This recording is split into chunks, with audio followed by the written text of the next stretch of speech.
Awesome. So this call is all about how to create an offer that does between $1 million and $10 million a year in sales. We're calling it $1 million offers.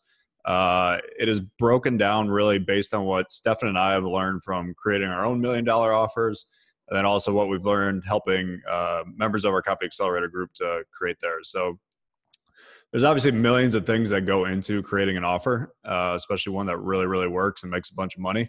But we're going to dial this. But there's really only, like we said, there's only 3, 4, or 5 things that truly, truly matter. And that's what we're going to break down in this call for you. So, Stephanie, you want to give a little hello before we get started? Yeah. What's up, everybody? Glad to be here. Excited as somebody who has started a whole lot of offers and scaled a lot of them. Excited to share my wisdom. And I watched Justin working on his presentation and our presentation, but frankly, Justin did a lot of the heavy lifting and it looks awesome. So I'm really excited for this and can't wait to do it. Awesome. So let's get rolling. Stefan, I'll let you handle the chat like last time. I'm not going to pay attention to that because it'll distract me. But all right. So how to create an offer that brings in $1 million to $10 million in sales each year. Let's go over, before we get into how to do that, why you'd actually want to do that. So couple of reasons. One would be leverage. So you get paid for years from work that you do basically one time. New customers drive all of your back end profit, all of your affiliate sales. The real money in direct response businesses is made on the back end. And the more new customers you can bring in and put on your list, the more money you're going to make on the back end. So $1 million offer is absolutely critical for doing that. And then the last one is ownership. The truth in this business is you make a lot more money owning the offer than you do writing for it or buying traffic for it. So if you're a copywriter or if you're a media buyer, you can make great money doing that. But if you want to kind of hit the top level, the next level, the most amount of money is made when you're actually owning the offers yourself. And I came up with a really good example of this, which is Hollywood. I think the whole system in Hollywood of how movies are made is really a good example of why ownership is important. So let's do a quick little question. Who do you think are the richest people in Hollywood? Name off some like specific names of people you think are the richest people in Hollywood. And Stefan, feel free to shout out the answers that you see typed into the chat. I will. Martin Scorsese, Schwarzenegger, studio owners, Spielberg, the producers, Robert Downey Jr., Sylvester Stallone, the folks who own the intellectual property, Jeff Bezos and the TV producers for Amazon, the Weinstein brothers, The Rock, Spielberg, The Rock, Tom Cruise, the producers. Trick question. Okay, studio owners and execs. Yeah. Lots of good answers. We'll dig into it. So a lot of people, I think if you asked your average person, would rattle off people like Tom Cruise, Brad Pitt, Leonardo DiCaprio. They're the ones that are on people's minds. They're on all the magazines. They're on all the tabloids.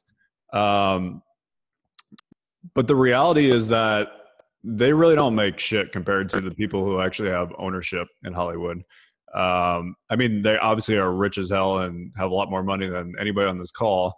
But when you compare it to the people who truly make the most money in Hollywood, they're honestly, they're not even like in the same ballpark. So Tom Cruise, 570 million. These are kind of stats I found online. $570 million net worth. Brad Pitt, 300 million. DiCaprio, 260. So obviously doing well. They're not hurting for anything. But when we compare it to the people who have ownership, George Lucas, who everybody knows created Star Wars, sold Star Wars to Disney, somewhere around $5.1 billion estimated to have. Isaac Perlmutter is the guy behind Marvel, who I think he bought Marvel back in in the 90s, sold that, I believe, to Disney as well for $4 billion. And then Steven Spielberg, the guy behind Jaws, Jurassic Park, Back to the Future, E.T., like God knows how many blockbuster hits that he got a piece of. A lot of those. He was an actual owner on those, not just a director who got paid $2 million to direct it. So that's really the power of ownership. And kind of the big takeaway here is having ownership of a real asset, which in our terms is an offer, is really how you get truly wealthy.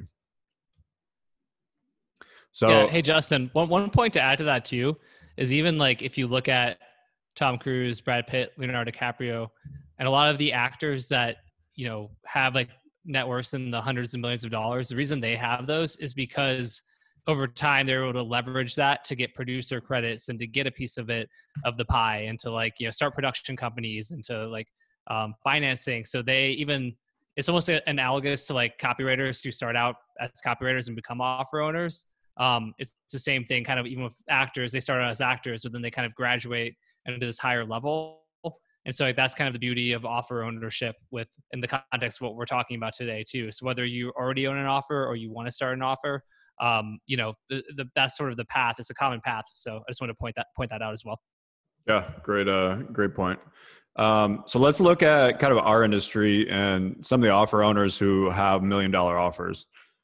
So a bunch of these are people from our Copy Accelerator group. So Nick Daniel is one of the CEOs of VShred.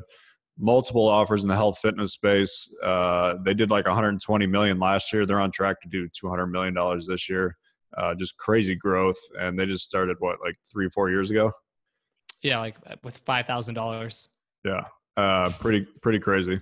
Mike Buontempo. Mike has a BizOp offer that's about how to get clients with Facebook ads. That will do over $1 million in sales this year. Jared Nations is in the financial niche, teaches a lot of stuff with dividend stocks, and they'll do between 4 million and 6 million in sales this year. Mattia, our Italian stallion, has a couple offers in the Italian fitness market that will do somewhere between 2 to 3 million over the next 12 months. And then Tim Reese, multiple offers in the tactical prepper niche, that'll do probably around 2 million in sales. Jonathan Boyd teaches stuff in the music niche, so like learning how to play guitar, stuff like that. That'll do between 1 and 2 million in sales this year. And then Jeremy Reeves has got a new digestive supplement that'll do between $2 and $4 million in sales this year. So, and we got one more. So Connor Boyland, men's dating. He's in that niche. He's got an offer that's doing really well. Probably do 2 to 3 million in sales this year. That's an info product. So as you can see, there's lots of people creating $1 million offers in a wide variety of niches. One of the things Steph and I it's interesting. We both specialize in a lot of health stuff. So a lot of people think we only do like health stuff, but the reality is our group and the people we actually help is really everything. So here's all the niches that we actually help people in currently. So survival, health, real estate, golf, e-com, financial, dating, BizOp, supplements, guns, tactical, music education. There's probably more I'm forgetting. But that's a good kind of look at the wide variety of niches that you can create $1 million offer in. By the way, is there any feedback coming from mine? I know some like popping and all that.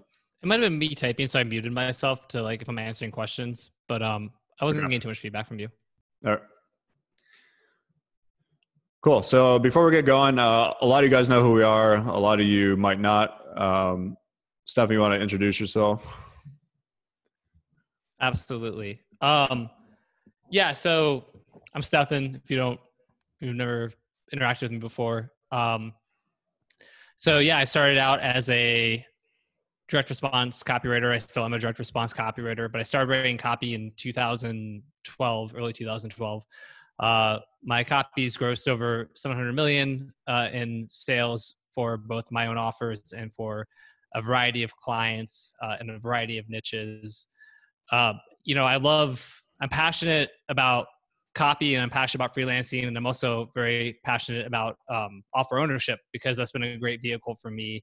I'll talk about it a bit more throughout this presentation, but in 2015, I started my first kind of health offers in the supplement space, and was able to get that from the first year we did $1 million in revenue, but we lost 200,000.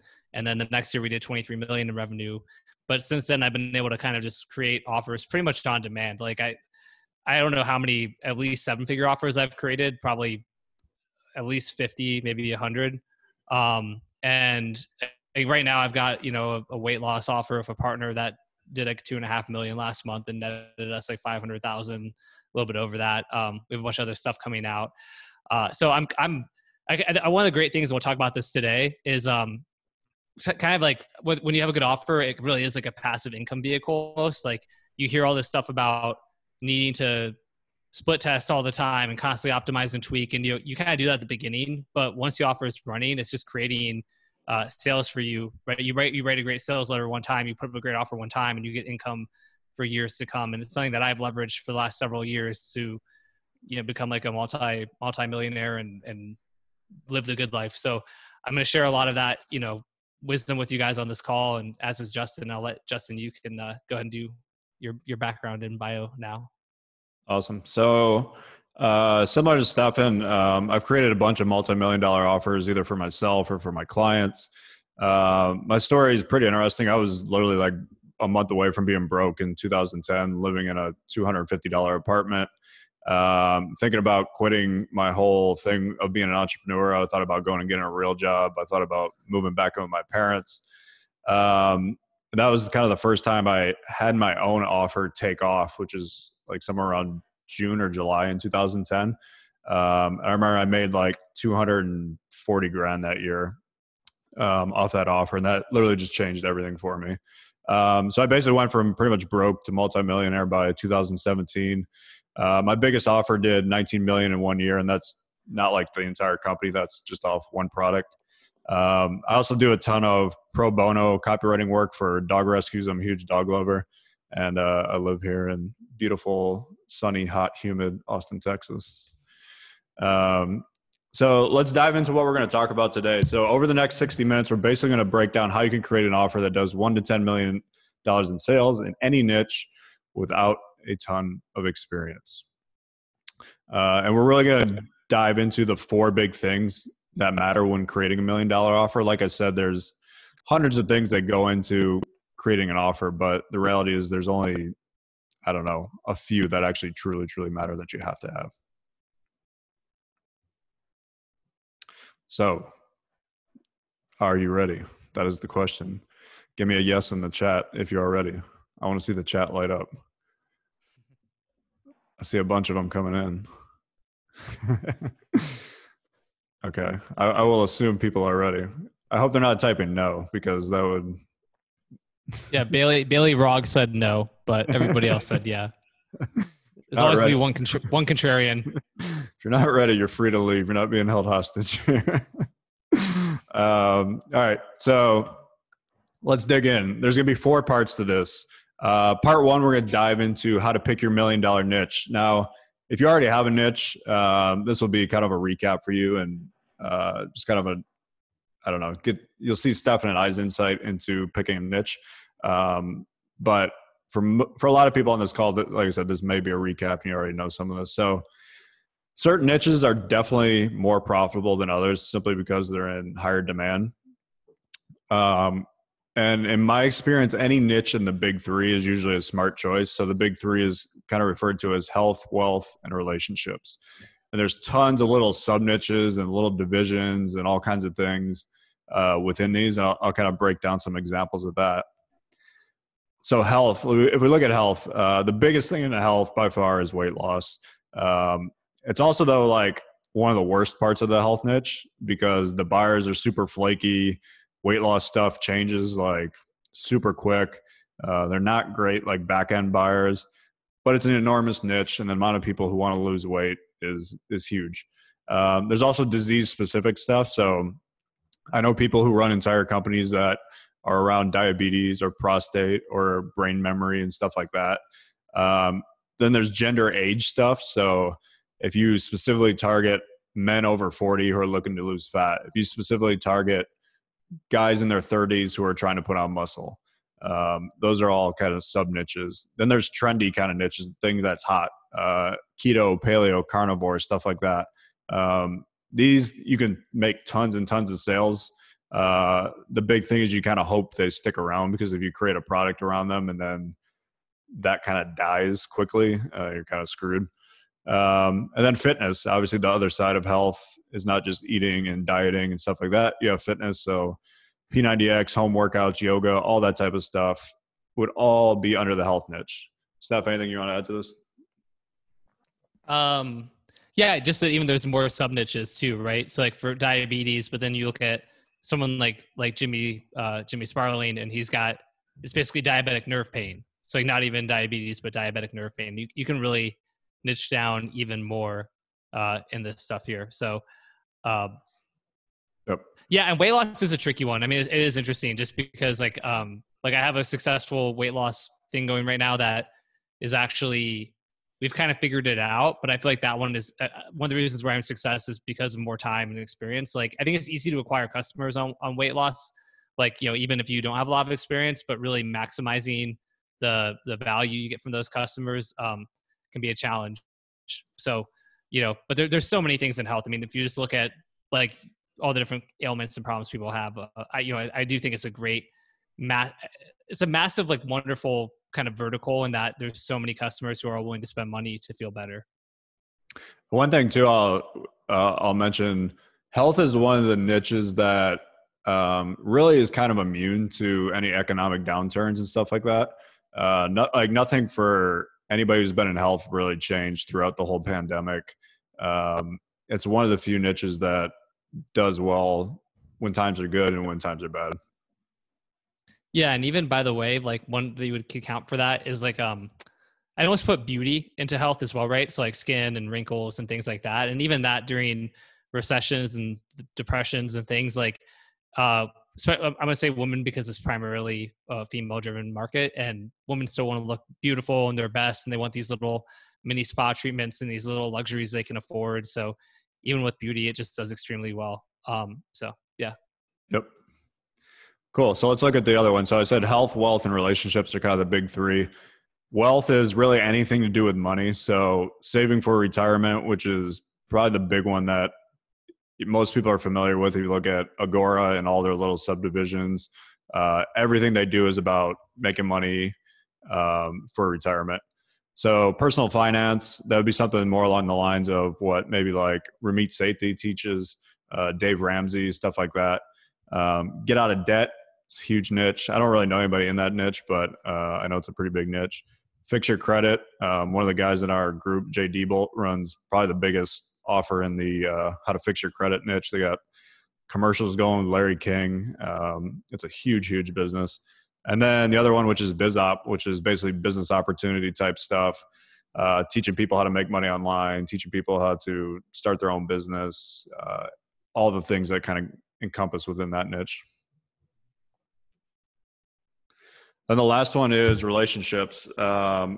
People are always interested in stuff with relationships, and there's tons and tons of kind of niches and sub niches to this as well.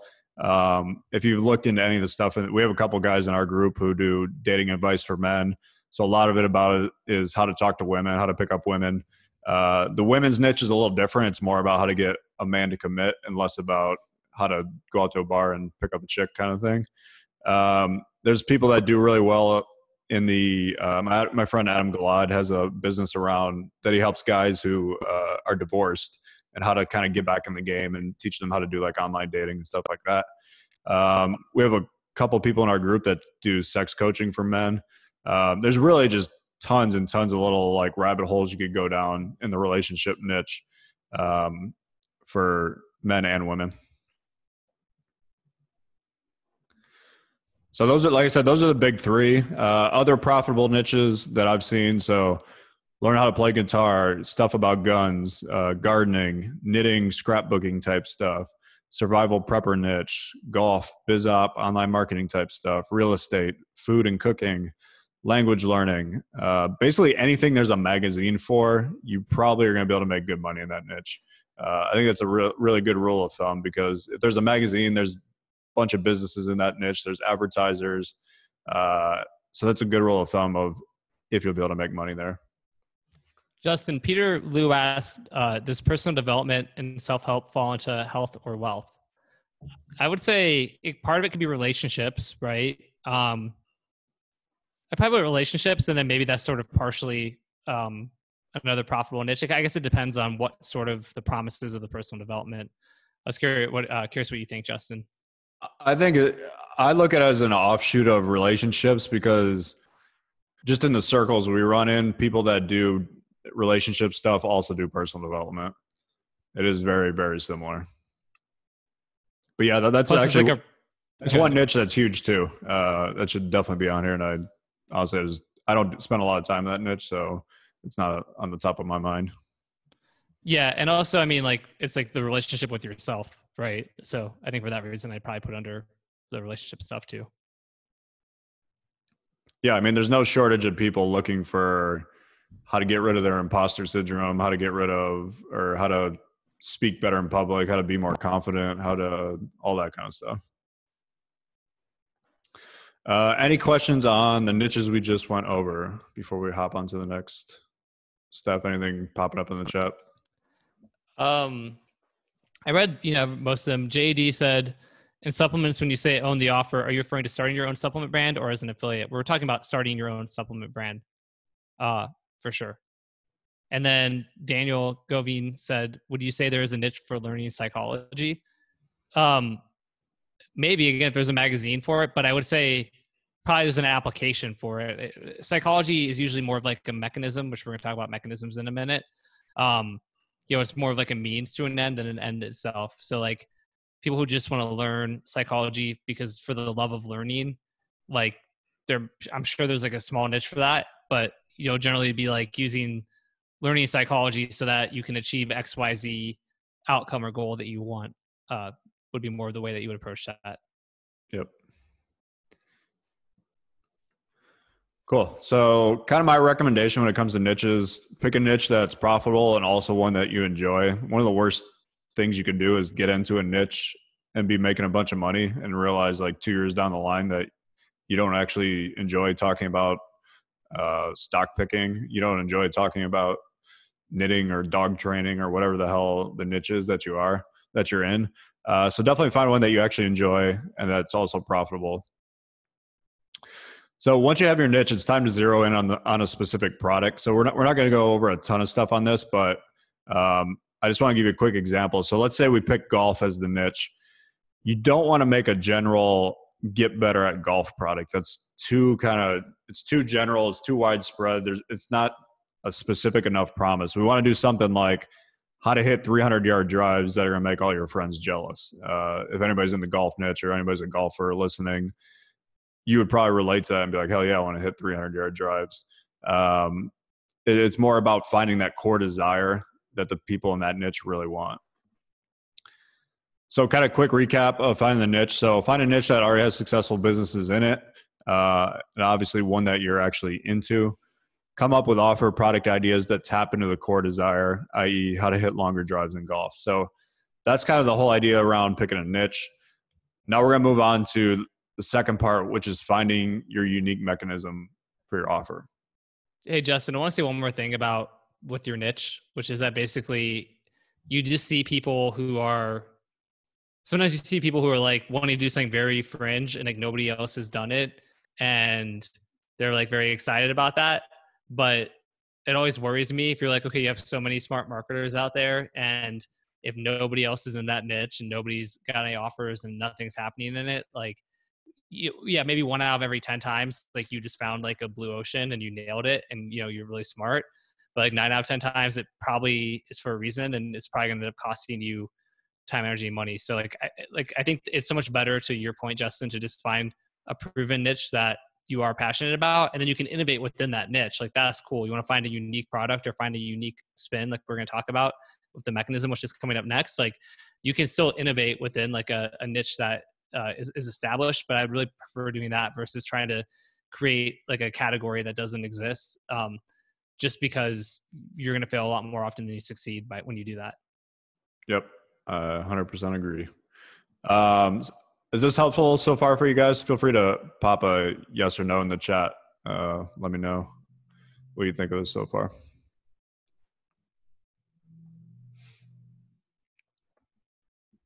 Yep. So far, lots of good stuff here. Cool. All right. So we're going to move on to the unique mechanism. So the unique mechanism is part of your offer. So when you put together your offer, the mechanism is really the special thing that makes your offer work. It's what makes it different. And it really solves the what makes this different from everything else I've tried question that the people who are kind of buying your stuff or are interested in buying your stuff have. We're going to go over some examples. So P90X, everybody's kind of familiar with the workout program. P90X was a huge infomercial hit for years and years and years. Their unique mechanism was basically the reason why your workouts in the past didn't work is because you kept doing the same exercises over and over and your body got used to it. So the solution is muscle confusion. You change up the exercises every day so that your muscles never get used to it and you keep getting more fit. That was the crux of the entire argument. That's the unique mechanism that is what makes P90X work. And that's what they hit on over and over and over again in the copy, in the infomercial. And that's what made that infomercial actually work. Because I remember hearing a story about it first when they put that out. It actually they didn't have the unique mechanism. It was all about just like working out really hard for 60 minutes and crushing yourself, which is not unique. But when you have the muscle confusion thing, it's just that little thing where it's like, oh, that's why it works. Look at another one. So this is one Stefan and I helped a guy, Mike Bontempo, in our Cup Accelerator group come up with. So he's selling to people who are looking to get high-paying clients. So we came up with this whale versus minnow mechanism. Basically, the reason you can't get whale clients is because you're speaking minnow. Whale clients have their own language, and once you start speaking whale language, you'll attract bigger, better-paying clients.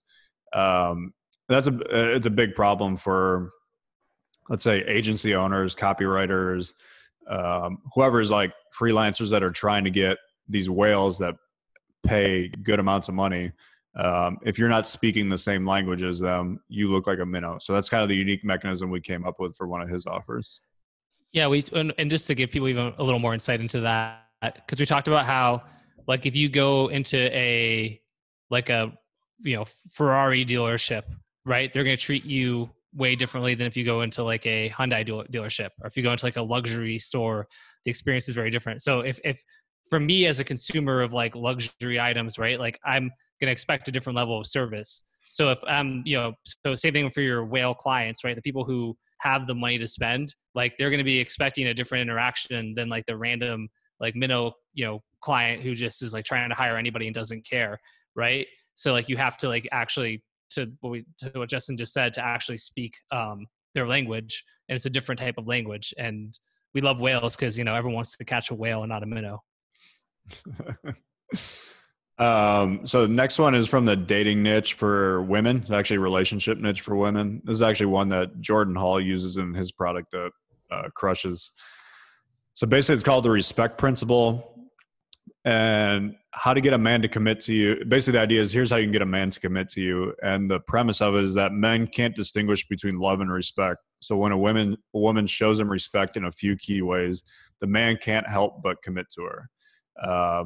It's a really interesting kind of like unique twist, because all these products in the relationship niche are about how to get a man to commit to you. And then they have to have this unique mechanism that's like, here's something you've never heard before here, and this is like why this works. And theirs is the respect principle. And it obviously works because that offer just crushes. So it's connected with women, and they're buying into it. Here's one from the golf niche, the single plane swing. So one of the problems is regular golf swings force your body to move too much. Thus you end up slicing and hooking everything. The single plane swing keeps everything in one straight line. So the only place the ball can go is straight. It's a little more elaborate than this, but there's actually an offer out there right now that kind of focuses on this.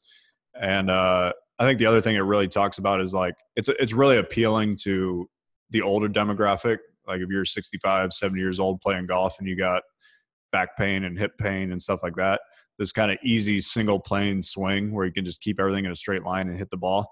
Really, really appealing. This is one of my favorite ones of all time. There's this old infomercial that it's for a fishing lure, and it's called the Banjo Minnow. You can look it up on YouTube sometime. It's actually a really great infomercial.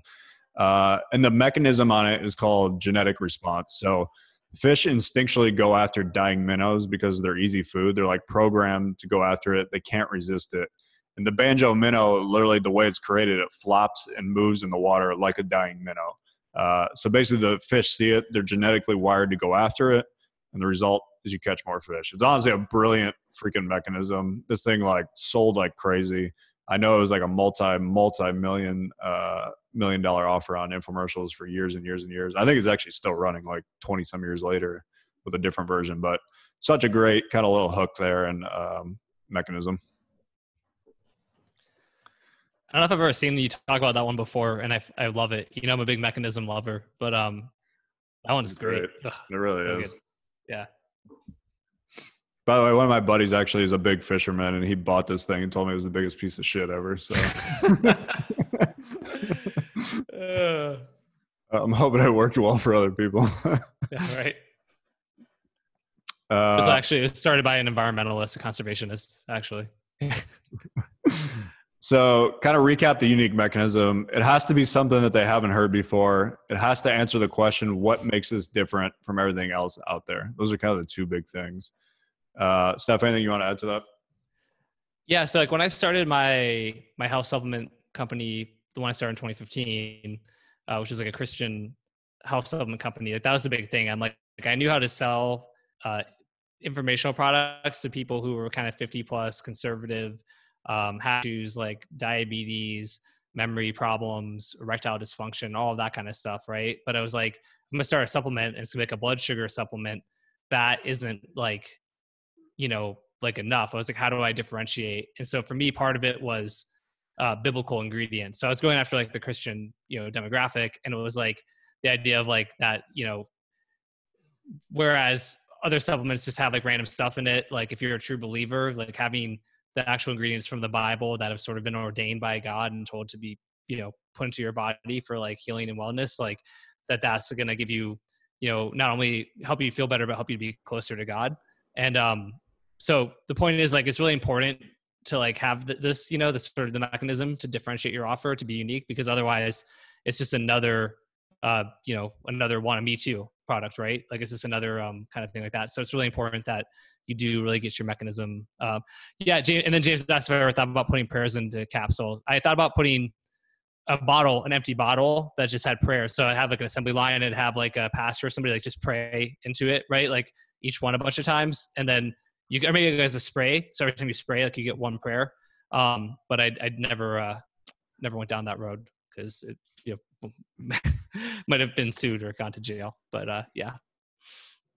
Okay, so we went over the picking the niche and then the unique mechanism. So it's two of the big things you have to have. The third one is an emotional or a captivating story in your sales copy. Steph and I have talked about this a lot. We're going to show you some examples here. First, let's go into like why we need the emotional, captivating story in our copy. So really nothing grabs people's attention more than one of these stories. It's really hard to stop reading, especially if it's a unique kind of story that they've never heard before. And really nothing converts as well as a really good emotional or captivating story. I mean, out of the offers we've helped people on, the ones that we've written ourselves, a lot of the best ones we've ever written, the ones that have worked for years and years and years, and the ones that have done the most sales have an emotional or a captivating story in them. And like I said, this goes for every niche. So we're going to show some examples here from a couple different niches. The first one is one that Agora's running for one of their health newsletters. It's about a secret cancer treatment discovered in Nazi Germany in 1940, whatever. Just that alone, and you kind of hear that, is kind of intriguing. It's like, ooh. I'll play a little bit of the VSL so you can kind of get an idea of what it is. To be warned, the story you're about to hear is completely true. In fact, there is evidence that suggests it has been ignored since the end of the Second World War. Until today, even as I speak to you now, certain powerful parties have a vested interest in keeping this information hidden. And I fully expect this video to be removed from the internet. This true story is simply that controversial. So please listen. In 1944, at the peak of World War II, did a brilliant German scientist, forced to work on the direct orders of Adolf Hitler himself, do the impossible, discover a true solution for fighting cancer? This is not hype. I'm talking about what could be the most important discovery in the history of medicine. And every single detail of this life-saving miracle is preserved, clear as day, in his private journals and papers.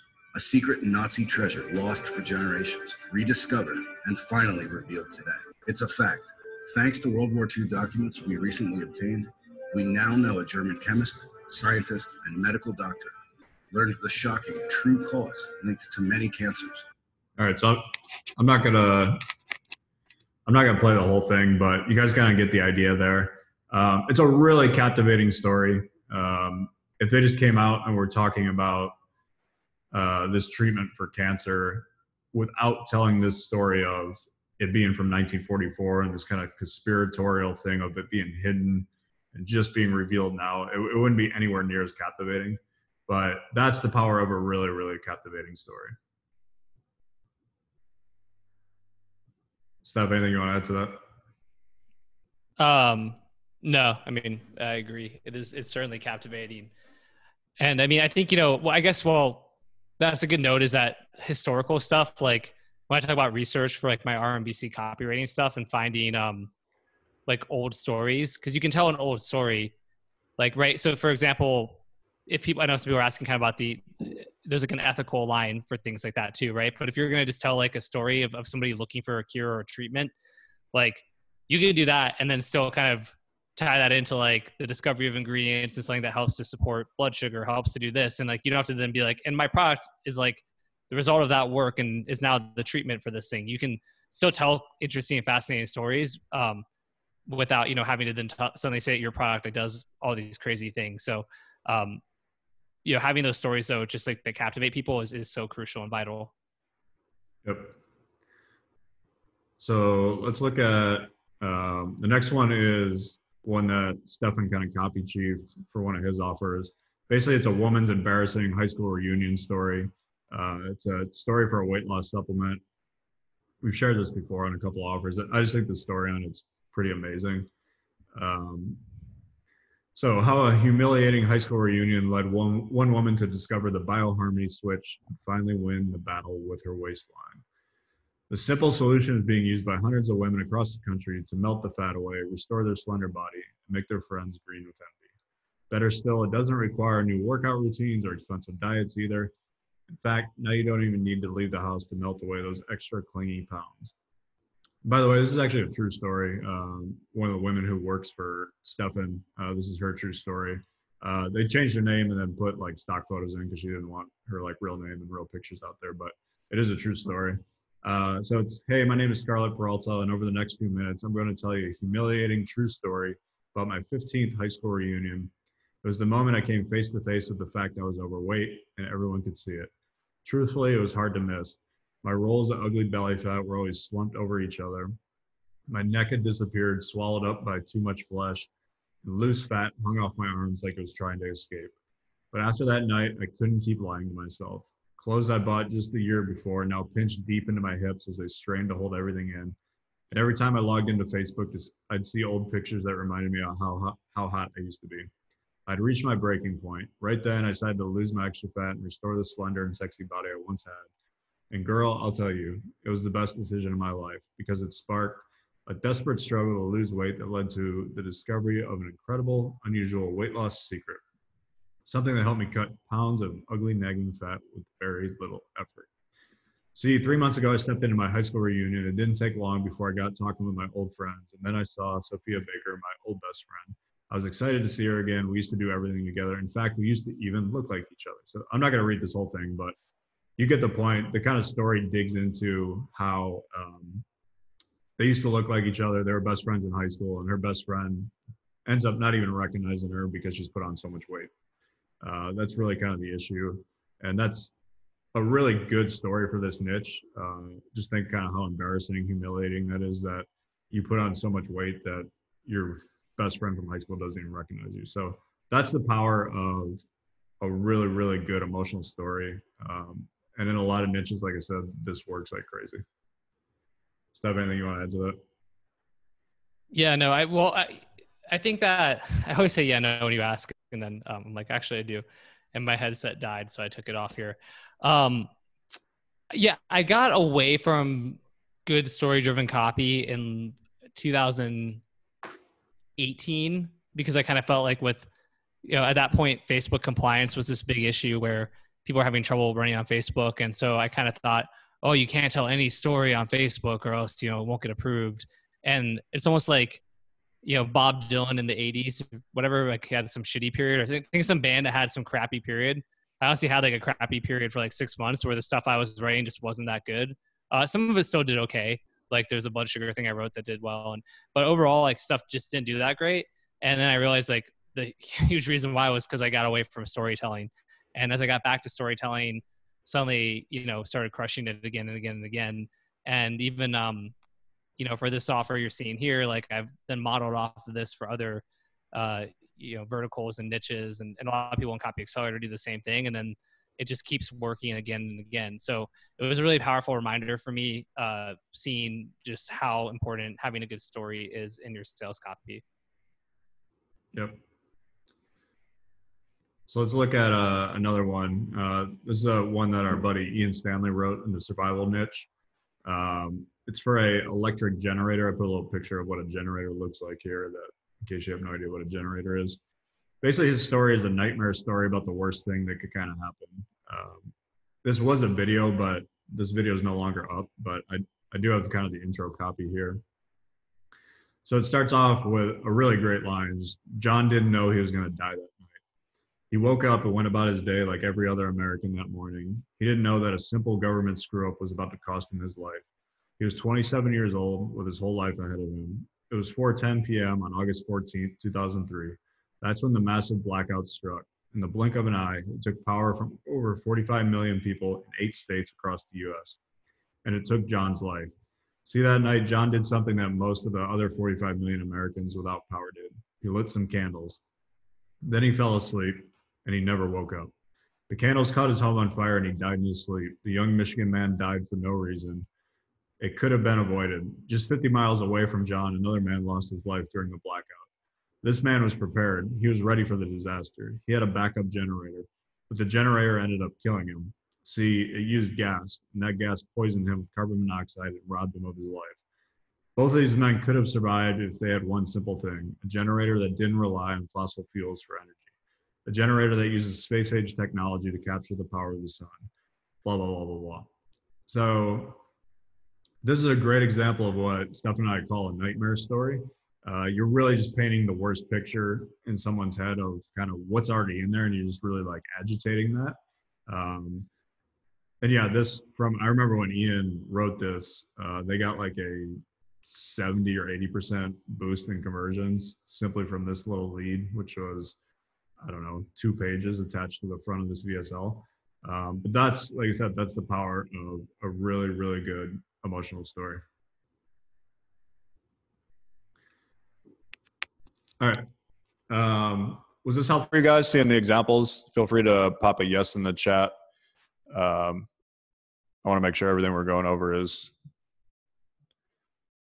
giving you guys value and opening your eyes. Steph, what's going on in the chat? You're muted. Yeah, I know. Yeah. Yep. You guys are killing it. Yes. Great examples. Awesome stuff. Yes, they're great. Nightmare story. So much gold. Amazing. Very helpful. Lots of yeses. Absolutely great examples. Rich Mitchie, Rich, I love you, man. Rich Mitchie's my favorite people. I'm so happy whenever Rich is on these calls. Dave, I can't tell you who else is ranked for type 1 diabetes. Someone in Copy Accelerator who has a similar experience.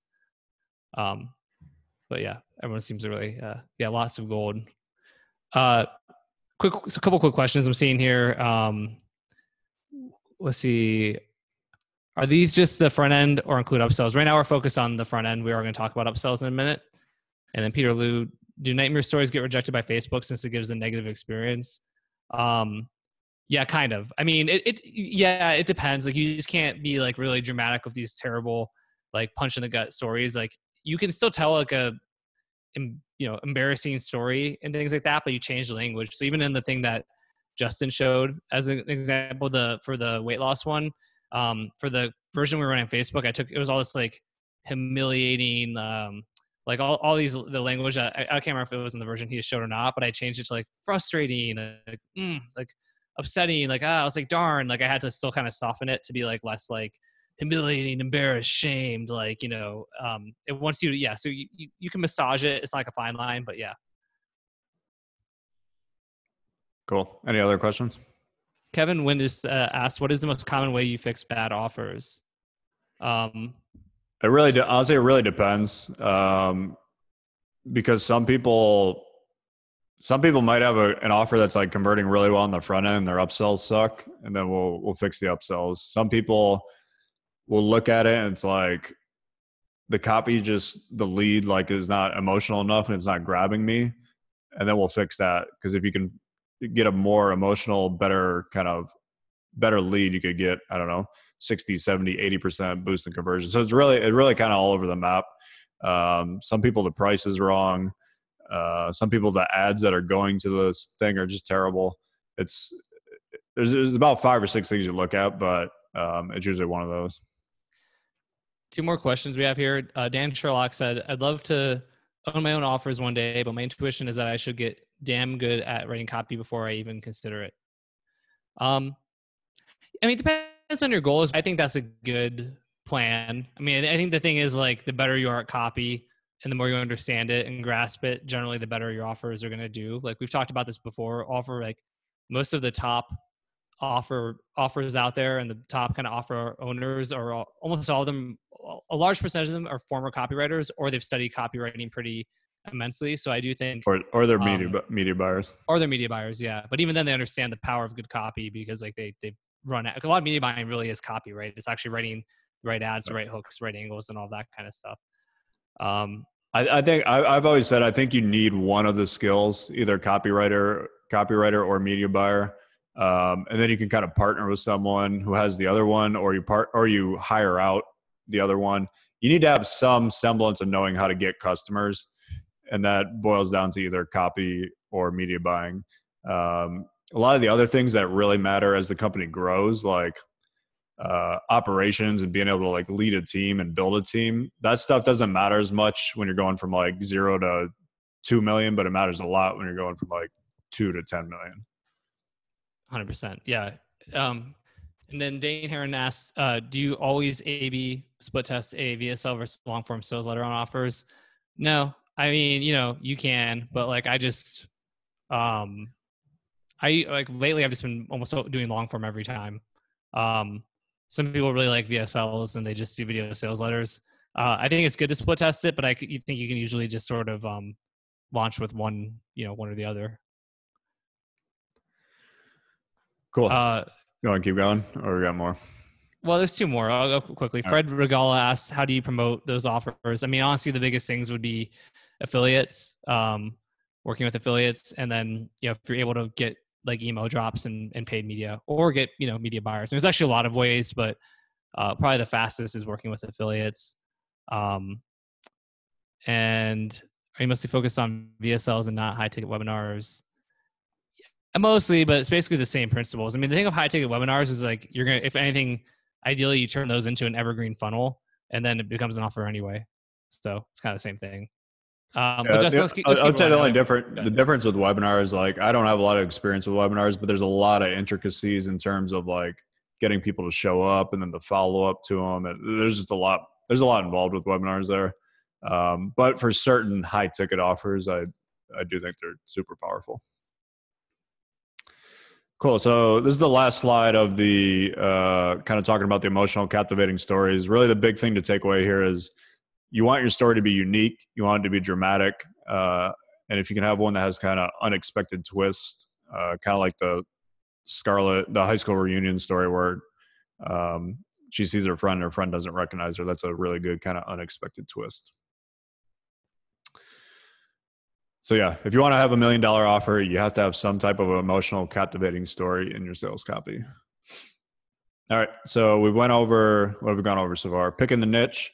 And then what was the second one? The mechanism. And then we went over the emotional story. The last one is dialing in your first upsell. So it converts at 40 to 50%. Maybe that's probably a little high. Maybe 30 to 50% is kind of, if you can get in that range. Basically every $1 million offer has a first upsell that converts very well.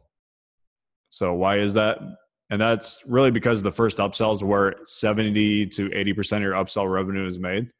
And in today's kind of competitive environment, without a good first upsell, you can't have $1 million offer. You're never going to be able to scale an offer to 100, 500, 1,000 sales a day if you don't have a good first upsell. 3 to 4 years ago, this was not the case. 8 years ago, people didn't even have upsells. 3 years ago, you could get away with crappy upsells that converted at 10% and you could make money. Nowadays, you have to have a dialed in first upsell. You have to have all your upsells dialed in, but the first one truly, truly matters the most. And if you're not getting a big kind of average order value boost out of that first upsell, you're probably not going to have $1 million offer. So we're going to dig into a little bit of what makes a good first upsell. Put some ideas in the chat right now, what you think makes a good first upsell.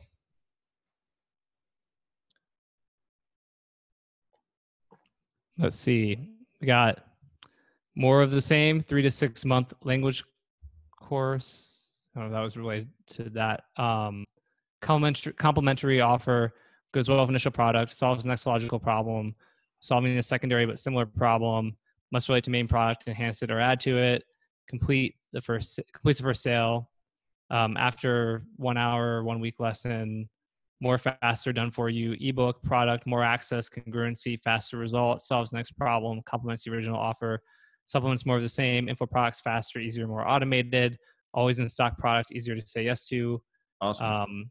Yeah, a bunch of stuff. So we got some good answers. A lot of you are very close. So there are multiple factors, how it's formatted, whether your upsell is video, text, maybe it's a combination of video and text, the length of your upsell. A lot of people make a mistake and do really like short upsells, like their video would be 2 or 3 minutes long. And then kind of how you start the upsell, which is kind of like the initial words, the initial copy that you use, because they just got done buying something and they're kind of expecting to be on a confirmation page and all of a sudden you're hitting them with another offer. So how you start the upsell matters a lot. So these are all really, really important factors, but by far the most important factor of a high converting first upsell is that you sell a product that is congruent with what the customer purchased on the front end. So out of all the testing I've done on upsells, literally God knows how many tests, this by far changes the conversion rate more than anything else. One of the ones I did on this, I don't know, this was like 2 years ago for a client. I basically took his upsell rate, conversion rate from 11% to 43% by simply changing the product on the first upsell. That's how important. So that's literally like a 4 times difference in conversion rate. And that's how important, though, getting the actual product or the offer correct on that first upsell is. So we're going to look at some examples of highly congruent first upsells. If you were on our webinar we did about upsells, I don't know, this was probably last year. We went over a lot of these, so we'll do it as a little which upsell will win game. If you know the answers, don't ruin it for the other people on the call. So let's do the first one. So on the front end, the customer buys an ebook for $39.95 on fixing your hormones so you can lose weight. Which upsell would be the best fit? A, done-for-you meal plans for hormone-friendly meals. B, hormone-friendly workouts that accelerate weight loss. C, a supplement that helps accelerate weight loss by fixing hormones. D, resistance band to do at-home hormone-friendly workouts. Pop something in the chat. A, B, C, or D. Which one do you think it is? In A, C, A, C, A. Well, really mixed between A and C. Awesome. All right. Smart crowd tonight. So most likely C would be the answer because the supplement just has a higher average order value, but A would definitely be my second choice for this. You really couldn't go wrong with either. But C would probably contribute to the average order value higher, which is what you really want. Let's look at another one. So on the front end, a customer bought a 3-day pack of survival food for $14.95. Which upsell would be the best fit? A, we have a package of 53 different guides on survival strategies like how to can food, survive storms, filter your water. B, a larger 3-month supply of survival food. C, a water filter that allows you to drink water from any source, like a lake, a river, or a pool. D, a course on how to grow your own food in your backyard. Pop it in the chat. What do you think? A, B, C, or D? So on this one, the vast majority are saying B, but we've gotten a few C's and we got a D coming in, one A, one B, a lot of C's. So a few more B's. A few more C's are making a run at it, but primarily B. Okay, so the answer to this one is B. So they just bought a 3-day pack of survival food, and you're going to have them buy a larger 3-month supply of survival food. That's what we talk about when we're talking about congruency. What they just bought on the front end, they just raised their hand and said, I'm a buyer of survival food. So simply asking them to buy more what they just bought is a perfectly congruent upsell. It works in survival stuff. It works for newsletters. Like if they buy a 1-year subscription and you upsell them to a 2-year subscription. If they buy 3 supplement bottles on the front end, you upsell them 3 more. The congruency there is really what matters. And so, yeah, for this one, it would be a larger 3-month supply of survival food. Let's look at another one. So on the front end, a customer bought a $39.95 ebook on fixing their credit score. Which upsell would be the best fit? An advanced version of the credit book they bought on the front end, more tips, more tricks on fixing their credit. B, a software that fixes your credit for you. C, an info product about how to make an extra $400 a week. D, a subscription service that updates you on your credit score each month. What do you think it is? Pop it in the chat. A, B, C, or D? So I'd say mostly B, but a lot of A's, good amount of A's as well, and the occasional D. A few D's. D's are making a run right now. D's are making a run. We got a little hot run of D's. Cool. So the answer for this one is B. And here's the reason. So they bought this book on the front end of how to fix their credit score. Fixing your credit score is not the easiest thing to do. There's a lot of work involved, a bunch of papers you got to fill out, a bunch of shit that nobody wants to do. So now you have a software that does that for you. One of the key examples of a congruent upsell is something that does for you, does the whole thing for you. Because pretty much in any niche, that's what people want. So if you have a course teaching, let's say, teaching dentists how to use Facebook ads to get new patients, if the first upsell was, here's 10 done for you Facebook ads that you can just copy and paste into your Facebook account and start running them, and they're going to work, that's going to convert really well because they don't want to actually learn how to write Facebook ads themselves. So they just want them done for them. So Justin, a question that a couple of people asked, and then other people are kind of also saying it was a good question, is want to make the customer pissed off because they just bought the book, but now there's, the software that does it for them. Yeah. So this is actually, it's a really good question. When we sold, I'll give you an example of this. When we sold Patriot Power Greens, which was a supplement that was like a greens powder, the canister for it was like this little 6-ounce canister. And then we had an upsell that was like the 11-ounce version of it, which we called the double size. Before we created that, I had a huge worry that people were going to get really pissed off that we just sold them how this is like the greatest thing ever. And now you're telling me like this thing's even better. Why didn't you just sell me that first? We sold, God knows, I don't know, like 100,000 of those within the first year. Not one person ever complained about it. It's one of those things that you might think would be an issue. But the reality is you're presenting them a solution that they actually really want. So in the case of this one, like with the fixing their credit score, they kind of know this in the back of their head that they might not go through with it. And you can even say that, like, if you're the type of person who knows that they're actually going to do this and put it in, then you don't need to get this product. But if you're the type of person who wants to go the easy way, wants the shortcut, wants this kind of done for you so you don't have to waste all the time filling out forms and blah, blah, blah, then this is the way I suggest you do it. So yeah, I mean, it's really not an issue. It's one of those things that you think is going to be an issue, but it actually really isn't. Yeah, I think about like buying a car, but once you bought the car, you sign the paperwork, you go to do the final thing with like financing, and they're like trying to sell you window tinting or tire protection or all of that. And you're not like, well, what the hell? I just bought this car and now you're trying to sell me window tinting. Why wasn't there window tinting told me, the car? Like, you're like, oh, that makes sense. They're trying to like sell me that too. It's kind of the same thing like here. And again, yeah, to Justin's point, it's also how you frame it. Cause you're like, hey, now you have everything you need to fix your credit on your own. And, it's awesome. So excited for you. What I want to share right now is a way that you can do it even faster. It's not for everybody, but it's for people who really want to get the fastest, results and improve their score in the least amount of time. This is going to be a huge game changer for you. And if you do it that way, then people are just like, ah, shit, yeah, I probably should get that too. But they're not mad at you because you're like, yeah, I've told you something great. It'll totally work. It's not like you're doing a switcheroo. You're just like, hey, if you want like accelerated results that are done for you, you just get more value, Yeah, I mean, you got to think of it from the standpoint that you're offering something that's going to help them and make it easier for them to get what they want, to get the outcome they want. Go buy a domain on GoDaddy and watch the 15 different things they try to upsell you. All of that, like they'll try to upsell you like an email address. They'll try to upsell you privacy protection. They'll try to upsell you a done-for-you website. Like, I mean, there's just 9 million things they'll try to upsell you. All in the idea of making it easy for you to get your website up. Gurlene said those products kind of complement them, though. The car thing, whatever. This one feels like it makes the first purchase useless. I don't know. I mean, like, so say you bought a car, right? And then you're at Tesla, and then as you're kind of signing up, they're like, oh, we have a brand new auto drive feature. We just created it. So like, you're going to love driving your car.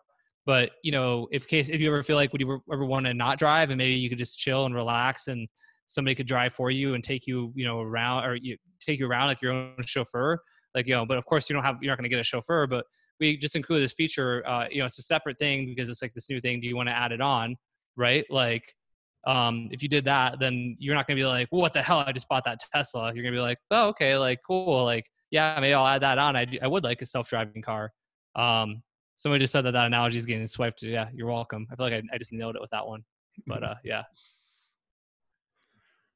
So kind of the big takeaway here is your first upsell has to be congruent with what they bought on the front end. Like I said, there's really nothing more important when it comes to your upsells than congruence. The other stuff does matter that I mentioned, like length, the format, all that. But if you don't have the congruence part right, if you don't have the right offer in there, nothing you do can really kind of fix the upsell. So you got to get the congruence part right.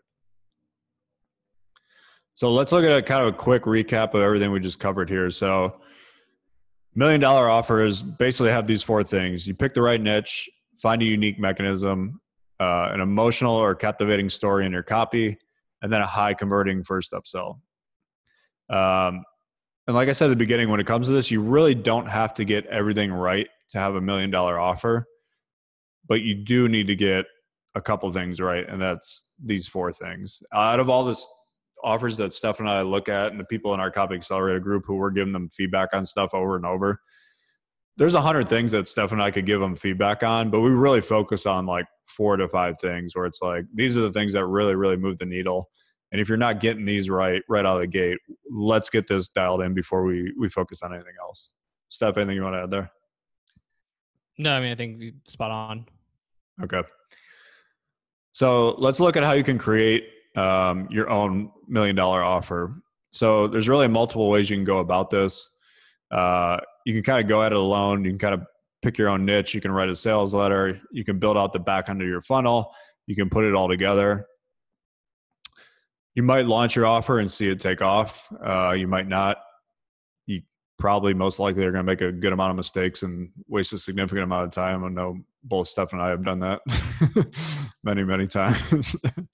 Or you can kind of have another option. And that's the one we kind of want to tell you about right now, which is basically to have me and Stefan as your mentors walking you through this, holding your hand and helping you put together your own $1 million offer.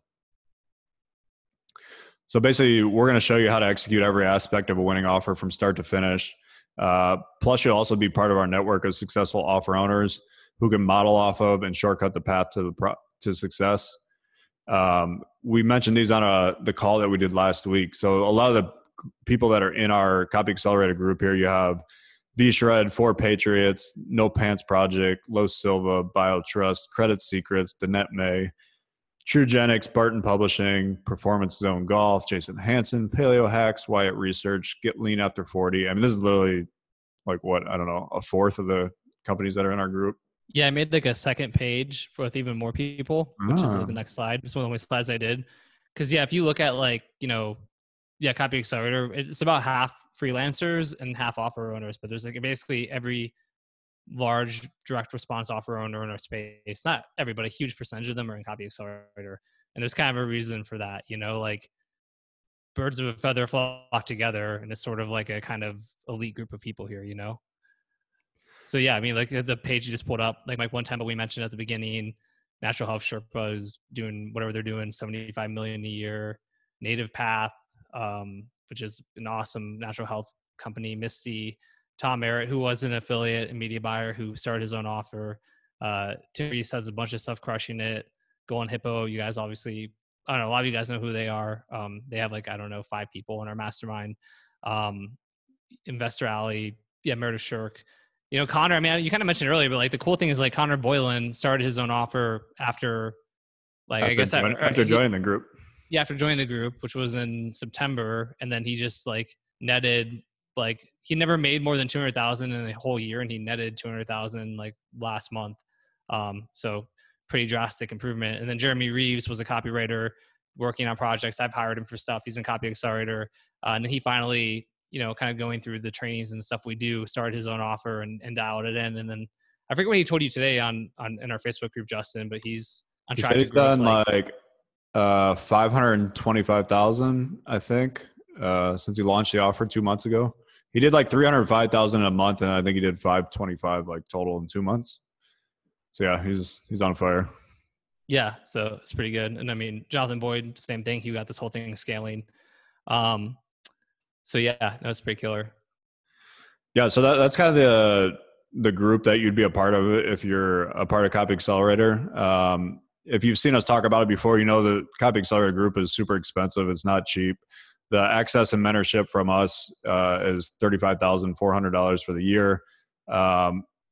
Right now, as of tonight, the group has 109 people in it, and it currently it's actually full. So if you wanted to join Copy Accelerator, you cannot right now, because we literally, Stefan and I actually we give feedback to everybody in that group. So there is a limited number of people that we can actually serve. So we kind of hit that limit. But anyways, what we wanted to tell you about is right now tonight is actually the last night for a new program that we launched called Copy Accelerator Lite. We're going to tell you a little bit about that. So you can basically learn directly from us. And you can also attend our 2 live masterminds each year for a fraction of the cost of the normal $35,000 price tag. Like I said, it's called Copy Accelerator Lite. And it's really a stripped down version of Copy Accelerator. So what you get are the weekly live training calls. Stefan, do you want me to stop sharing and you can show them? Yeah, absolutely. I was answering a few questions in there too. Vic did ask about, is there help with compliance for supplements? And one of the things you get is we have bi-weekly compliance calls with the team at Try and True Media, which is a very large media buying company. They spend millions of dollars a month in ad spend, run traffic for Golden Hippo and pretty much everyone else you can think of. And you can submit your copy to them, and they'll actually go through and help provide feedback on what needs to be done to make it compliant. So, which is awesome. But yeah, let me go ahead and share my screen. I'll kind of show you guys what you get inside Copy Accelerator and Copy Accelerator Lite. And I think you're going to like it. Oh, Justin, my screen sharing is still disabled. Oh, really? Yeah. He's had me disabled all day because we had one of our Copy Accelerator. We have weekly calls, right? Which I want to show you guys if I'm able to, if Justin's able to allow me to share my screen. I just made you a co-host. Yep. There we go. Now I can hopefully do that. Let's see here. Perfect. Cool. So here's the thing, right? If you get value from a call or a webinar, whatever you want to call this, we're doing now, that's what we do every week in Copy Accelerator. So every Tuesday, there's our a training call, including one we just did today. So again, every Tuesday. So we're training on everything. This is inside the members area, which what happens is after the weekly training calls, they're all recorded, they're put into our members area. So as you go through this, you'll see like, if you're inside, right, like it's me teaching the RMBC method, which is my framework for writing killer copy. It's the same thing that at this point now hundreds of copywriters have used to generate billions of dollars in sales. And I've actually taught it 3 times, which is awesome because you get the recordings of all 3 times. And if you're like, why do I want to watch it 3 times? Every time's different.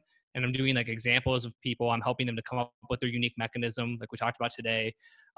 Everything like live and about an hour and a half calls every single Tuesday. And then we're talking about stuff like, again, if you honestly, like because like when I started my first offer, I for the first year I floundered, right? And I made $1 million in gross, but I lost 200,000. And that's completely true. It's because of all this stuff I didn't know. Like I had no idea about. I didn't know how important average order value was. I didn't know about, how to optimize checkout pages. I didn't know the importance of having a big idea of, all of these things. That's all covered in Copy Accelerator. We talk about this stuff on our calls every single week, and it's all recorded. So you want to talk about how to optimize checkout pages so you can get better conversions? Like, boom, we did an entire call on it. You want to talk about killer upsells? Justin did 3 sessions on it, plus 1 on downsells. Talking about email creatives. So you want to do emails to, promote for your offers. Done it. Paid email drops, like how they work. We did it. Facebook and YouTube ads. Perfect. Mike One Tempo came in and taught us about that. Going through everything in here from like your sales copy, which we've talked about how dialed in that needs to be, leads, headlines, fascinations, storytelling, closes, which is where you can get a bunch of your average order value boosts, which can enable you to acquire more customers. I mean, it's a massive thing we didn't have time to get into today. Right here, come up with big ideas, multiple parts here. You can just see like this is all going on. These are all recordings. They're all an hour and a half long. It's Justin and I teaching. So these are things, conversion killers that are hurting you, needle movers, like everything. You get access to all of that with Copy Accelerator Lite. And again, that's in addition to the fact that we're doing a new call every single Tuesday for an hour and a half. In addition to like the weekly calls, you get bi-weekly compliance training with Tried and True Media. So the way that works is it's its own Zoom call. You email them the copy you want them to look at. They don't go through and completely copy edit it for you for compliance, but they'll go through and give you pointers and be like, hey, change this. You shouldn't say this, whatever. So it can help you to have more compliant copy that can run on Facebook or YouTube or whatever, which is massive because it makes you much easier to scale an offer. Like versus me, I made the mistake in 2018 of just trying to neuter it all myself. And it turns out you don't actually have to neuter your copy that much, and they'll help you figure out what to do. Plus there's recordings of all that stuff too. See all these compliance calls here? Like these are recordings. So if you want to see what they've said about tons of other copy and what compliance changes they've made, boom, entire library here for you. And then we have open Q&A calls. That's what we had today. And what's cool about those is people can come in with questions about their copy or offers or whatever it is, and we'll just go through it with them and give feedback and critiques and everything. In addition to all of that, we have our Facebook group.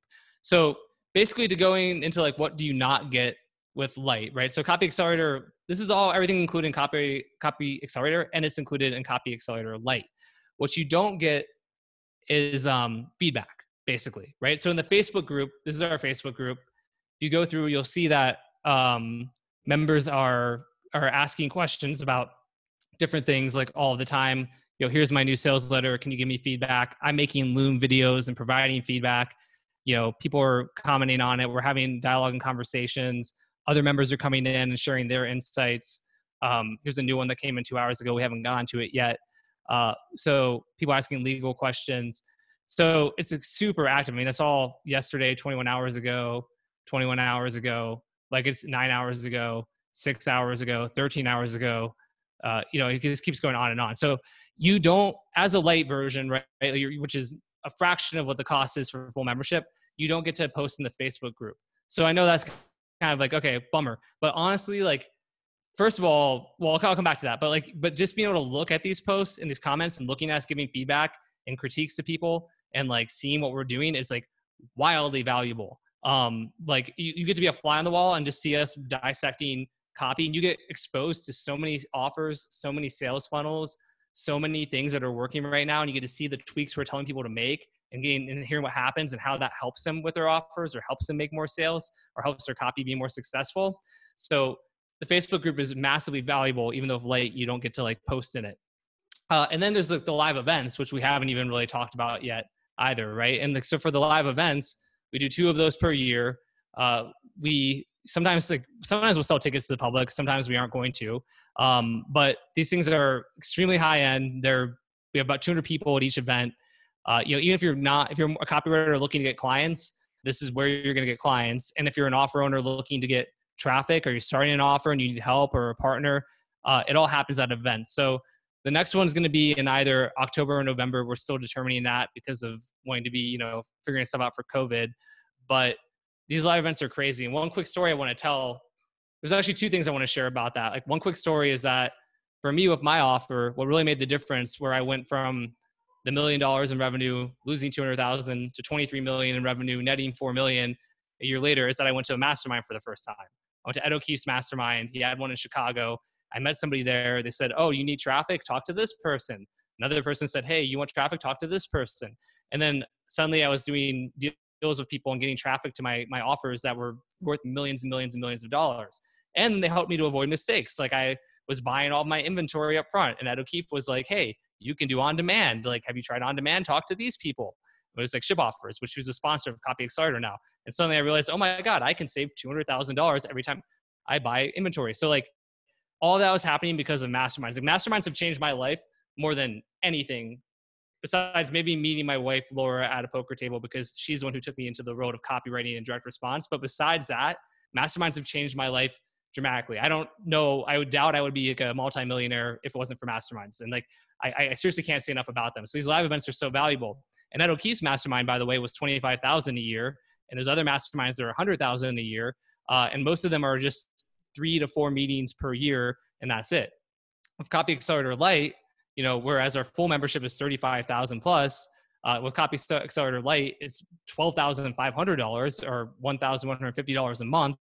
And with a 12-month commitment, which is important, but you're getting, not only are you getting the live events per year, which I promise you will change everything for you if you go and come up with an open mind, but you're getting access to the training calls every week, the recordings of all the previous calls, the compliance calls. You're getting to like look in the Facebook group. You're getting exposure to tons of offers. You're seeing what's working. It's just, I don't know, man. It's like the craziest value ever. Like, we underpriced it, and I'm not like saying that as like a sales thing. It's like, we underpriced it. Other masterminds are 25 grand, 35 grand. This is half of that, but the value is ridiculous. And the people we already had 30 people who have joined Lite so far, Justin. I think we were at 29 going to this call. I don't know if you put a link into the chat yet or not, but if you want to put a link to the sales page to kind of show people, yep. A bunch of people who've been in there have already been like, holy shit, I had no idea. Like, I feel like you have to get in there to really see. But yeah, it's just tremendous. So I'm going on a little, a few more things in the members area I didn't even talk about. It's like, but wait, there's more, except for it wasn't on purpose. It's true. You've got access to my entire swipe file in the members area. You've got me dissecting sales letters. You've got different email sequences. There's recordings of an offer I did from scratch that you get access to. Justin doing lead examples, different critiques, different resources, all these sorts of things. And then for the live events we already did, the one in Vegas in February and the one in Austin in September, you get the recordings for those, which we don't sell. You can't actually, you can't buy the recordings to anywhere. You have to either come or you don't get to see them unless you're a member of Copy Accelerator. So like, you want to talk about stuff as an offer owner that can accelerate your success. Tyler Bramlett and how they're getting 1,500 to 3,000 new buyers through cold traffic every day. Jay DeBolt talking about upsells and the crazy stuff he does to get 50% take rates for Credit Secrets, which is like a $50 million a year credit company. The Natural Health Sherpas guys gave like a full blueprint to their entire business and how they acquire customers and how they approach offers. Split testing wins. I did one in February about 12 split test wins that will help you to scale something on cold traffic, which is, so key. You get access to all these recordings, when you're a Copy Accelerator Lite member. And the same thing for September, which I'm not going to list off every talk there, but there's this crazy value. These things there's legitimately, it gets overused, but I don't know how there's not millions of dollars worth of value in this. There is, because the people who are members who have joined, are making millions of dollars. I'm not saying if you join, you become like a millionaire overnight if you're not a millionaire now, but people are starting offers that are now multi-million-dollar offers, and they didn't before Copy Accelerator. And then freelance copywriters are now charging $20,000 a sales letter, and people are paying it. It really is a wild kind of transformation that happens. The videos from my event in Vegas, I mean, it's just crazy. So I know I'm talking a lot, Justin. I'll let you add whatever you want in, but I mean, man, I just get pretty fired up when you look at like the value of all this. Oh, you're good, man. Keep it rolling. A bunch of questions coming in, but people are super interested. One thing I do want to mention, we've had this open for a week. Copy Accelerator Lite does close tonight at midnight Pacific time. So after that, the page will, I'm pretty sure it's set up to just like self-destruct. Yeah, self-destruct, go gadget. Yeah, I think after midnight tonight, it'll be gone. So if you want to get in before then, that would be the time to do it. Stefan, if you want to keep going and kind of show them some of the other stuff. Yeah, I mean, one thing too I would say is that if you're not, if you want to join kind of full Copy Accelerator, then like you do have to, this is how you get on the waiting list for that too, right? Because we've had like several people waited too long to join Copy Accelerator like full, and now it's closed. And then they're like, well, can I get on the waiting list? And it's like, yeah, but you should join Lite because it's going to give you a crazy amount of value. And they have. So now there's a waiting list of, I don't know, 10 or 12 people who want to join full, but we're not going to extend full and go up to 120 or 130 people because it's too much for our bandwidth. So like if you want to be a full Copy Accelerator member, you kind of have to go through this process, but this closes tonight. And just like people who waited for full Copy Accelerator and now they can't join, if you wait on this, I don't know, like it's a beta test right now. There's a chance we're going to open it up again in the future, but I don't know for certain. Like it's not like a bullshit thing of like this week only, like we really don't know. Cause we were kind of curious to see what the response would be, you know, how's it going to go and all that. And it's going very well. But like there's no plans in the immediate future to reopen this up. So if you're kind of on the fence, but you think you're able to join and you can commit to a year, because it is a year-long membership. I don't want people to join for a month and, you know, kind of be wishy-washy. I want you to, like, if you're ready to actually level the fuck up, whether it's on offers or your copywriting or freelancing, like we did the first one of these calls we did was on freelancing. Copy Accelerator is how you do it. And like, you know, one more thing I'll mention too is going back to the network and the events. Like at those events, like that is where, if you want to meet people, right? So if you do have an offer and you want to get traffic to it, or you want to talk to a successful offer owner and model off of them, or you're a freelancer who's on this call because they're curious about writing offers, but you're doing offers, but you're not ready for that yet, but you want to meet clients, you can do that at the live events. You can literally, you know, tell Justin and myself and our team and be like, hey, here's what I'm looking for. And then we will introduce you to people and like help you build your network for you. Even if you're an introvert, I will drag introverts up to like offer owners, right? I don't care. You can be like, you know, I've never done an offer before and I'm scared and I've written some copy and, you know, the most I've ever made in a month is like $10,000. And I'll be like, oh, cool. This person has a $200 million company. You two meet. And then like, and everyone in our mastermind is so welcome and like loving and welcoming and all of that. It's easy to do. So if you want to build a network, which is to me the most valuable thing you could possibly do in business, then being in Copy Accelerator is like a no-brainer. I know I'm wondering if I'm forgetting anything of all the crazy stuff that's included of Copy Accelerator, Justin, but hopefully, are there any questions coming in? Because I mean, I definitely want to answer any questions that people have about this. No. So Isaac just said, does it go to a call or do you simply sign up? Yeah, you can just simply sign up. On that sales page, there is a link to do a call, but considering it's already pretty late, and the guy who does our calls is not going to be staying up till 2 a.m. Yeah, the link right on the page, you can pay monthly or you can pay the yearly. You save, I think, like $1,500 if you pay yearly, or you can pay monthly, which I think is $11.50 a month. A couple other questions. Do I still need the RMBC method when I'm inside? If you're in RMBC, there's RMBC in here. It's a different version of the one that you bought if you bought Stefan's RMBC course. The difference is, I mean, this has, I don't know, 10 times the amount of content and kind of dives into everything, including everything, upsells, emails, ads, everything. Optimizing offers, like scaling on cold traffic. Yeah. So, you know, I would get both. I mean, here's the thing, like a bunch of our full Copy Accelerator members also bought RMBC because they're like, I just want more training. I want more ways to look at it. So I think they're complementary. But and I think RMBC is an amazing place for people to start. But like, yeah, if you want to really get like a extremely holistic view of everything you would need to just crush it in direct response and digital marketing, then Copy Accelerator is certainly your one-stop shop for that. I mean, there's no question about it. Yep. Any other questions? Can you still join full Copy Accelerator after joining Light at a later stage? Yes, that is the way we're kind of positioning it now. At some point, we will open more spots for Copy Accelerator because I think last time we had maybe 85% of the people who were in the program renewed. So when the higher than that, but yeah, or 90%, whatever. So when the 10% that don't renew, maybe this year in the fall, we will open the full version of Copy Accelerator, and then those will first be open to members of Light before anybody else. Cool. Any other questions here? Yeah. If you got questions, feel free to pop them in the chat. Yeah, like I said, to me, honestly, like Stefan talked about the live events. If you were to join a mastermind and go to the live events for $25,000 a year, $30,000 a year, I'm not kidding when I say this, but our 2 live events are better than any other mastermind I've been to. One of the reasons they are is because Stefan and I we literally set up a live event exactly how we wanted a mastermind to be. We're like, if we were going to a mastermind, how would we want it? And that's really how the Copy Accelerator events are. A lot of the people who are at them said it really does feel like a family.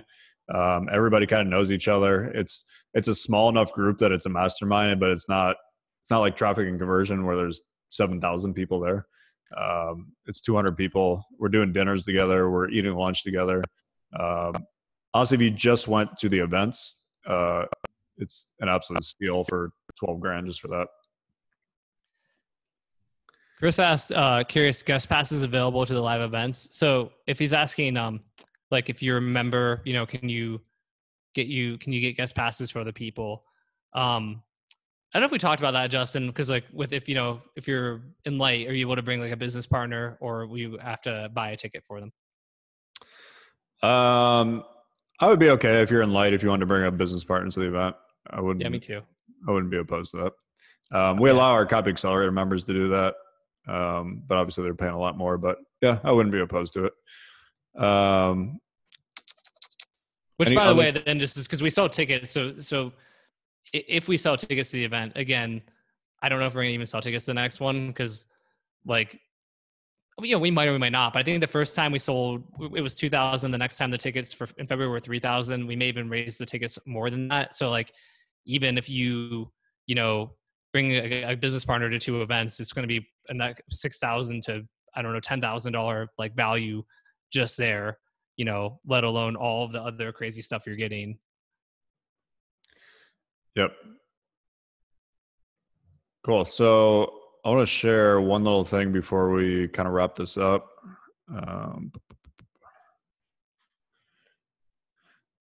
Just a couple of the results that we had lately. We have a thread in our Slack group titled Testimonials, and a bunch of these had just been popped in there. I wanted to share them.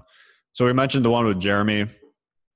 So he was doing an average of $30K a month before he launched this new offer. In the last 30 days, he's done $305,000, basically 10x in 1 month for his new supplement offer.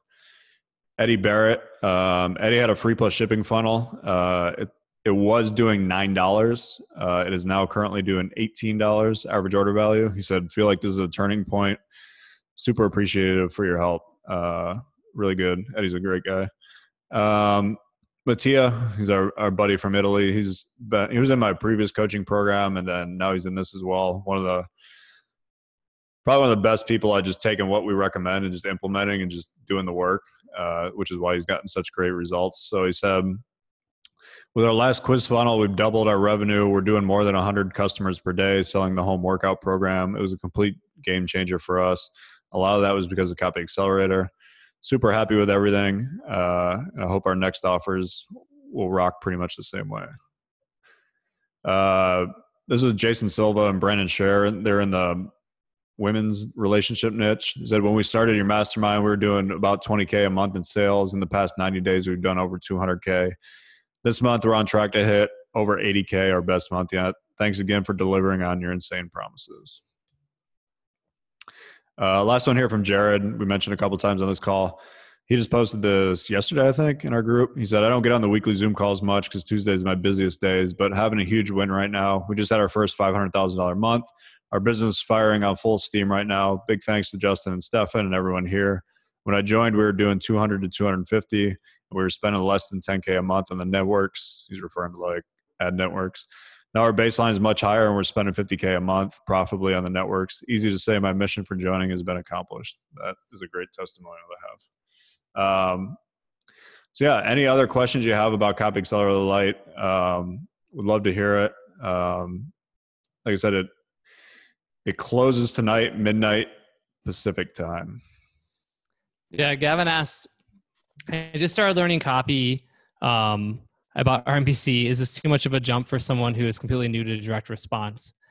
I always say it kind of, I mean, I think if, like, it just depends on your, like, I don't want you to like not be able to pay your rent because you joined Copy Accelerator Lite, right? Like, I want you to, be like in a position. If you are in a position where, you feel financially comfortable and you feel like you're able to join and you are looking to accelerate, I mean, it's funny because we kind of thought like, oh, Copy Accelerator after a while, where like maybe that wasn't a good name, but I always go back to the fact that it really does accelerate things, right? And it's not just copy, it's funnels and offers and all that kind of stuff. So if you're looking to accelerate those sorts of things and accelerate your learning curve, and again, you're in a place where you can afford to be in Copy Accelerator Lite and it will not create, I'm okay with a little bit of a stretch, but I don't want to create financial hardship. So if you're in a place where it's not going to create financial hardship, then I would just dive in, bro. Like, I don't think it's tough because we have so many friends in the space and they have masterminds, they have all this stuff, but it's like, I don't know. There's just no better training in our mastermind for copywriting, for scaling offers on cold traffic, for like optimizing funnels, for like, just anything direct response oriented. There's just nothing better than what we teach and the trainings we have and the network we have and the events we have. There's just nothing better. Like I all the time we hear from people who are throwing shade on other people who are our friends. So it's always awkward, but they're like, oh my God, like this is like light years ahead of everything else. And we're, yeah. So yeah, I guess, going back to that again, Gavin, for you, I just say, I think obviously tonight's the deadline, but like, think about if it's, something you can reasonably commit to. And if you can, and you really are motivated and you'll put the time into it, then yeah, you should join.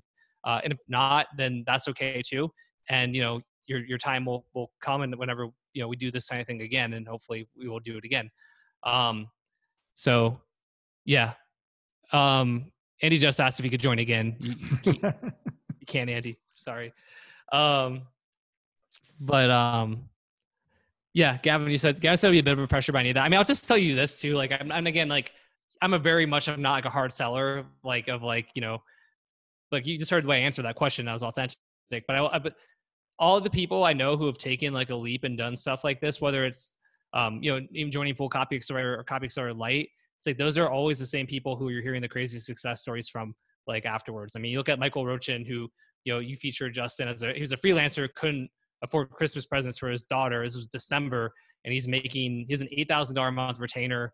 Plus he's making other stuff, like other money from other projects and things like that. I mean, he's making like, 10,000 plus a month. Like, you just look at, like, Ed Ray was a copywriter for Dan Locke and, was doing well, but then he left, and now he's, I don't know, quadrupled his income.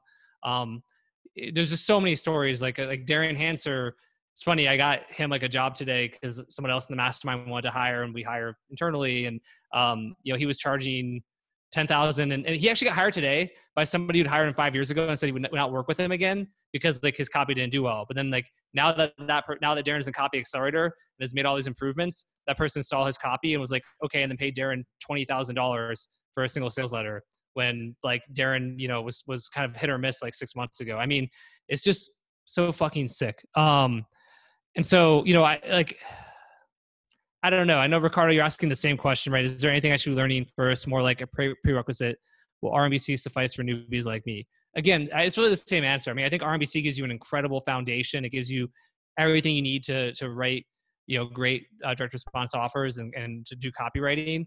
But like, it isn't as comprehensive. So it really depends on you and where you're at financially, what you're comfortable with.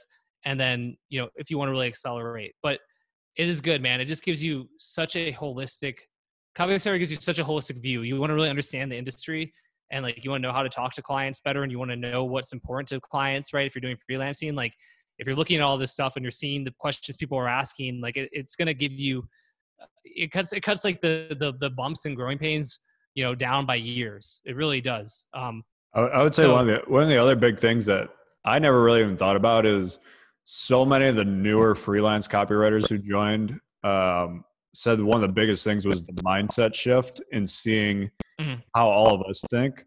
When Michael came to the event, he was thinking if I could make $5,000 a month, I would be set. But he didn't even think that was possible. He didn't think copywriters even made that much money. And he said right when he got it at the event, and then when he started getting in our group and seeing stuff, that just blew his mind when he saw guys getting $20,000, $30,000 checks for writing sales pages, and seeing copywriters making $400,000 or $500,000 a year writing copy. That completely changes the outlook on what was actually possible. So he had an idea of this was possible. Now it's 5 times that. Yeah, Michael fired a client the other day because I got him a client for a $10,000 gig. The client was a really difficult client, and Michael was like, "Hey man, I think I'm gonna fire this guy because I just don't, I don't want to work with him." And I was like, "Holy shit!" You went from your goal was making $5,000 a month to firing a $10,000 client. I'm talking $10,000 for one project, but Michael was like, "Nah." That's a crazy shift from the end of February to today. But it's amazing, right? And it is a huge mindset shift. I mean, you have to believe that, this stuff is possible because it is, right? Whether that's scaling an offer, whether that's, making money as a freelancer, all those sorts of things. There's a shit ton of us out here doing it, some quietly, some more publicly, and, you can join us. But it is up to you to take action. I don't see any other questions. Anything else you want to throw in? I'm going to pop the link in the chat one more time. I'm sure everyone, is able to scroll. But yeah, perfect. Thanks, Justin. I'll just reiterate the Copy Accelerator Lite is literally a program we just launched last week. It's only open until midnight tonight Pacific time, which is, what's that, 6 more hours? Yeah, a little less. All right, so a little less than 6 hours. You can sign up on that page. You can pay right there. You don't have to book a call, anything like that. Once you sign up, we'll get you in the group.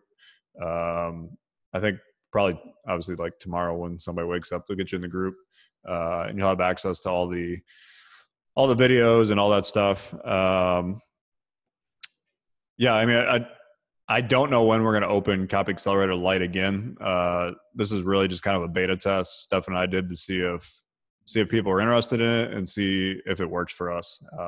If it works well for us on our end and we enjoy having people in the Lite program, we'll probably launch it again, I don't know, next year sometime. But for now, this is kind of your last chance to get in there. So a couple more questions, then we'll wrap up for the night.